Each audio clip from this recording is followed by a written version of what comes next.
Épisode 2, témoignages sport et performance.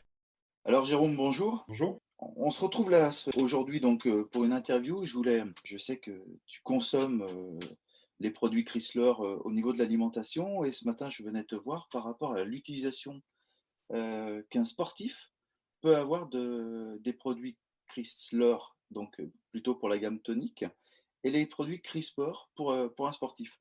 Alors, dis-moi, pour ceux qui vont écouter donc, cette interview. Qui es-tu et d'où tu viens, Jérôme? Ok, donc bonjour à tout le monde déjà. Alors, qui je suis? Donc, Jérôme Russe, je suis coach sportif à domicile et donc préparateur physique personnel. Pour mon activité professionnelle, donc je fais ça depuis 12 ans. Donc, en gros, je fais du sport du matin jusqu'au soir pour accompagner les clients. Donc, je participe avec eux. Et ça, c'est pour la pratique professionnelle. Et à côté de ça, donc, j'ai une pratique personnelle avec une intensité différente. Bien sûr, je fais des compétitions de course à obstacles, c'est-à-dire un mélange de course à pied type trail avec des obstacles, parcours du combattant ou Ninja Warrior. Voilà, donc une discipline très très complète au niveau force, endurance, etc. Et à côté de ça, un petit peu de sport de combat en loisir. Voilà, donc beaucoup d'heures de sport par semaine, je dirais entre 20 et 30 par semaine avec des intensités complètement différentes. D'accord, ok. Donc, on repositionne le contexte. Toute la journée, une activité physique et sportive pour accompagner des clients parce que c'est ton métier depuis 12 ans. Voilà. Et en parallèle de ça, donc compétition de course à obstacles. Compétition de course à obstacles, c'est plutôt sur le plan local. Tu es de quel coin, Jérôme? Alors, je suis à côté de Montpellier et de Sète, donc dans le département 34, l'Hérault.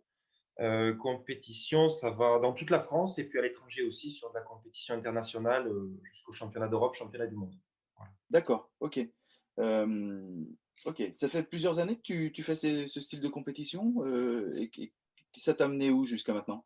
Oui, ça doit faire 6 ans ou 7 ans maintenant. D'accord, Au début pour tester, pour s'amuser, puis au final on s'est pris au jeu avec mon jeune frère au départ. Et on est arrivé à se qualifier au fur et à mesure et puis finalement à se retrouver chaque année au championnat d'Europe, championnat du monde. Et en 2019, j'ai validé, j'ai fini premier master en France, c'est-à-dire premier des 40 ans et plus. ok. Donc comme ça, tu nous as indiqué aussi ton âge. Ok, Jérôme, merci pour ce contexte. Alors, on a les heures de sport. Alors, quand tu as découvert donc, les produits toniques ou les produits Crisport, comment les as-tu appréciés? Quel regard avais-tu dessus?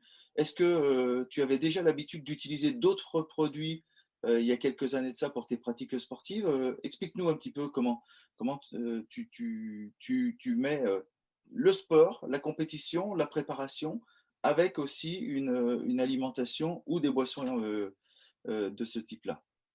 D'accord. Donc j'ai commencé par les produits toniques où j'ai testé un petit peu l'utilisation de différentes façons. J'y ai pris goût. Je trouvais que ça m'apportait beaucoup de choses au niveau récupération, beaucoup de choses au niveau énergie. J'ai testé tout un tas de façons de le prendre.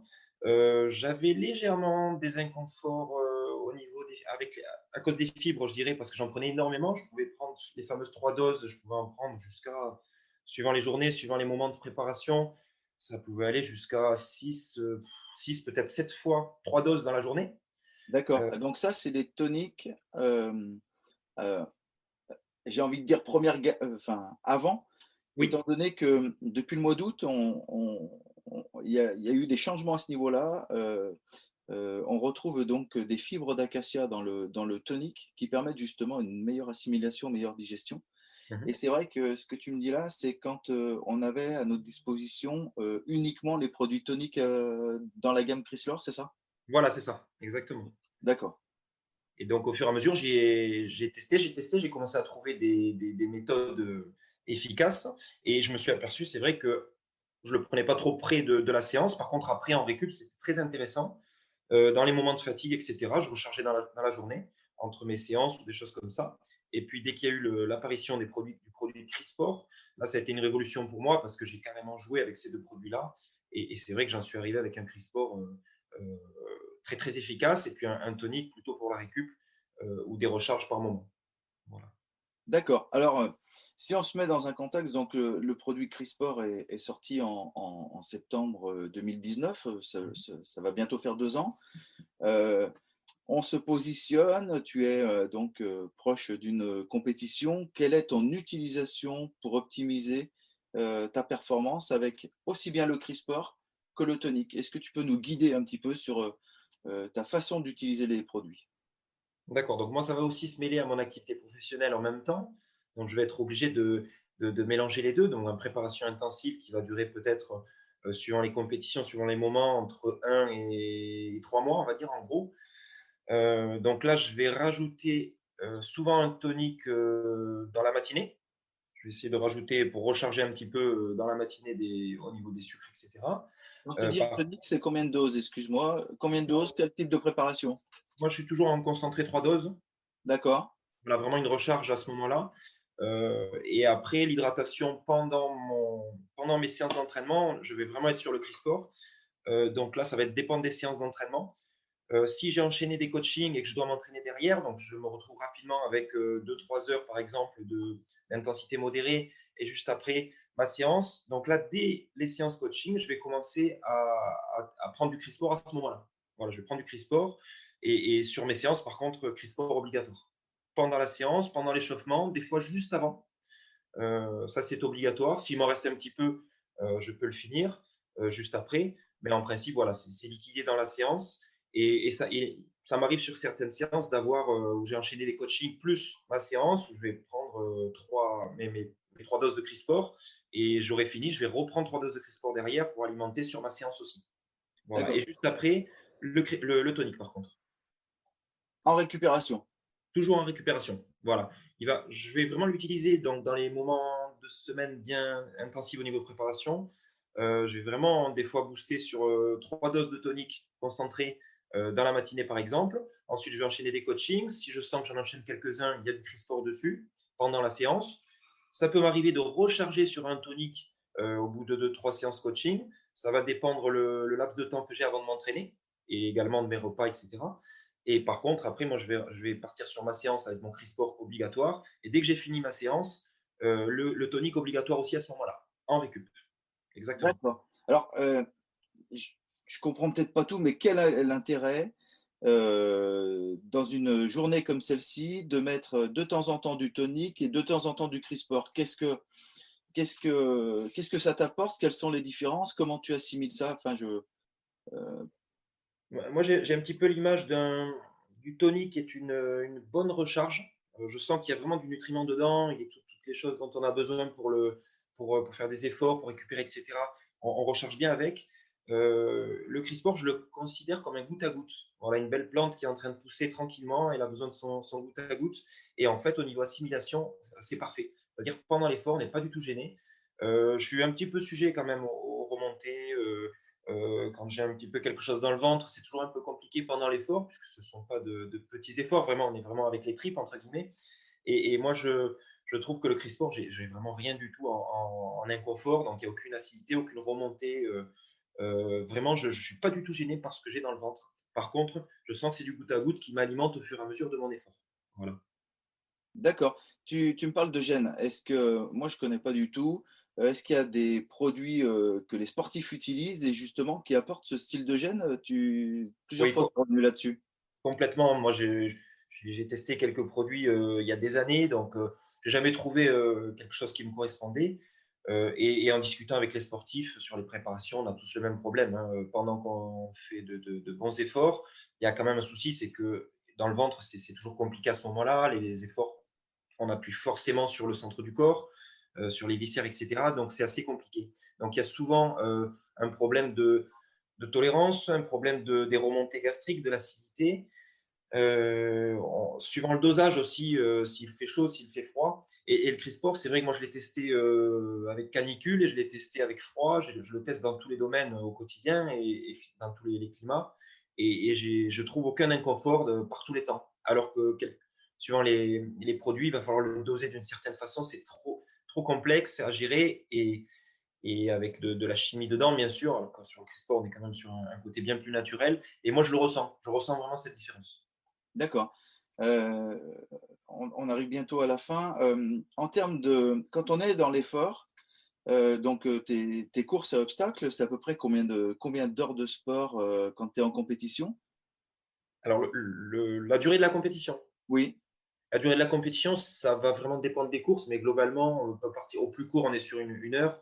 Mais sinon, on peut être sur 2 heures, 3 heures, voire 4 heures ou plus, sur certaines courses comme les championnats du monde, où il va falloir avoir de l'énergie longtemps. d'accord. Donc sur un championnat du monde, on peut donc des courses de 1 à 4 heures d'effort. Tout dépend si c'est championnat d'Europe, championnat du monde ou qualification. Euh, euh, on se parle dans ce contexte-là, Jérôme. Est-ce que si tu te dis je vais prendre du CRISPR, comment tu auras le ressenti en bouche sur un effort prolongé comme celui-ci? Ce que je veux dire par là, c'est que est-ce que tu vas être empâté au niveau de la bouche? Comment tu tolères le produit? Et ensuite, tu m'expliqueras comment tu utilises le produit. Pour un effort, par exemple, sur 4 heures, quel type de préconisation tu nous proposes? Ok, donc ce que je disais tout à l'heure pour le CRISPR, donc aucune remontée, aucune gêne au niveau du ventre, mais bien sûr au niveau bouche, mais alors aucun aspect pâteux que l'on aurait peut-être un petit peu plus avec une utilisation de l'ancien tonique. Mais là, sur le CRISPR, non, non, c'est très, très léger en bouche. Il y a vraiment, moi, après, les parfums me conviennent très, très bien.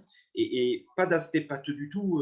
Et j'aurais été gêné hein, si j'avais cet aspect pâteux parce qu'on a quand même des remontées de sucre, etc. pendant l'effort. Donc là, il n'y a aucune remontée, il n'y a rien du tout. Et non, non, non, vraiment, j'ai l'impression que c'est de l'eau. Hein. C'est de l'eau parfumée, entre guillemets. Par contre, au niveau apport énergie en permanence, ça n'a rien à voir avec de l'eau parfumée, on est d'accord. Voilà. Et D'accord. après, pardon. En fait, qu'est-ce que ça fait exactement le tonique? Ça retarde l'effort, c'est ça? Ça retarde l'apparition de la fatigue? Le tonique, le CRISPR. Le CRISPR, pardon? Le CRISPR, ben, en fait, oui. En gros, c'est comme une machine. Elle a besoin de différents carburants, différents fluides et liquides pour fonctionner correctement. Donc là, il y a tout dedans avec une assimilation rapide et sans gêne. Donc finalement, on a de l'énergie en continu, comme une plante que l'on arrose, elle a toujours son énergie pour grandir. Et en fait, dans l'effort, on est beaucoup mieux. On ne sent pas de coup de pompe, on ne sent pas le côté cyclique dans un effort que l'on a avec des hauts débats. Là, on en a beaucoup moins. Et finalement, le muscle est alimenté en continu. Donc finalement, il n'y a pas de coup de pompe, entre guillemets, ce muscle. Et donc après, on est forcément sujet à moins de difficultés musculaires. Ça peut être les crampes, ça peut être les raideurs, les contractures dans l'effort, ça devient compliqué. On sent qu'on a une énergie et ça va jusqu'au cœur, au cardio, bien sûr. Voilà, c'est une énergie parce que le cardio, le cœur est le premier muscle, bien sûr. Ok, parfait. Dernière chose, on se met dans un contexte, Jérôme. On part pour 2 heures d'effort. On est à une course à obstacles. Quel type d'utilisation ferais-tu pour 2 heures d'effort? Ok. Donc, certaines courses obstacles, on a le droit d'avoir un camelback, par exemple, donc un sac à dos avec une boisson. Donc là, ce serait hyper judicieux d'avoir le Crissport dans le sac. Et donc là, sur mon utilisation, j'aurai un tonique peut-être allez, peut-être 2 heures avant la course, j'aurai peut-être un tonique. Et ensuite, je vais partir sur donc 3 doses concentrées. Ou éventuellement un tonique avec la boisson dans de l'eau, donc 1,5 litre, 3 doses, pour être un peu plus léger et alimenter un peu avant, pour démarrer la compétition avec des stocks bien efficaces, de façon optimale. Et après, je vais partir sur mon CRISPR qui va démarrer sur l'échauffement, voire 3 doses dans ma gourde, 3 doses sur l'échauffement. Et bien sûr, ce sera sûrement fini et repartir sur mon camelback avec suivant la durée d'effort, 3 doses dans le camelback, voire plus. Voire plus. Et suivant la consistance, enfin, la contenance du camelback. Et par contre, après, dès la fin de course, 3 doses de tonique et sûrement, même pas demi-heure après, 3 doses. Voilà, souvent, je fais 3 doses et je recharge en 3 doses derrière et je sens que la récup est bien plus efficace. Ok. Eh ben, écoute, Jérôme, ça a été très complet. Merci à toi pour s'être prêté au jeu de l'interview. Et Merci également. je te remercie donc d'avoir pris quelques minutes avec nous aujourd'hui. À très Avec bientôt. plaisir. Merci, à très bientôt.